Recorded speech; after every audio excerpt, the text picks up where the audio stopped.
Üks tund oli meil näiteks selline, kus siis meil oli Vana-Kreeka teema, kus kõik lauad lükati nurkadesse, me lamasime põrandal, meil olid siis need kreeklaste riided seljas, siuksed pikad voodilinadest tehtud riided, sõime viinamarju ja arutasime Kreeka teatri, olümpiateemadel näiteks, et kuidas see klassiruum, kui sa oled juba ruumis seal sees, et alati ei pea ju istuma laua taga, et kuidas see õhkkond muuta hästi mõnusaks ja õppimine toimuks ka palju paremini, äkki sellises kohas just.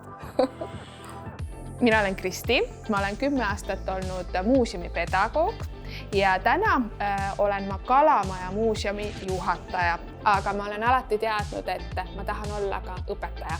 Ja Edumuse programm andis mulle selle võimaluse, et ma saan õpetada, endast anda ja õppida siis neilt vastu. Edumuse programmis on väga hea see, et meil on alati kelle poole pöörduda. Meil on Edumuse programmis mentorid, kellega meil on igakuised kokkusaamised, et saab küsida, jagame nippe, trikke, kõiki, mida keegi on teinud, keskkonna avastanud, väga hea on, õpetab teistele. Mis on alati hästi raske õpetajatele, õpilaste on hindamine, et hästi palju teemad ja meil oleme läbinud neid teemasid, kuidas hinnata.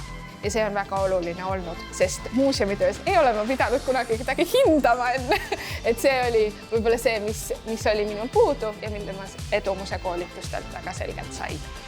Ma olen nii pikalt olnud muuseumipedagoog, et ma võimalikult palju leian neid siduskohti, et kus siis saaks seda Eesti muuseumi nii-öelda ka õpilasteni tuua. Et need on kõik meie ümber olemas. Näiteks Kumus oli suur Egiptuse näitus. Sealt võtsime veebitunni, et ainult mina ei räägi, vaid ma leian neid muid võimalusi ka, et ka teised nii-öelda muuseumitest või mujalt inimesed õpilasteni jõuaksid. Kõik saavad sellega hakkama, kartma ei pea mitte midagi. See annab lihtsalt sulle endale ka, arened ise väga palju selle Edumuse programmi käigus. See on väga vinge. Tule sinagi põhitöö kõrvalt õpetajaks.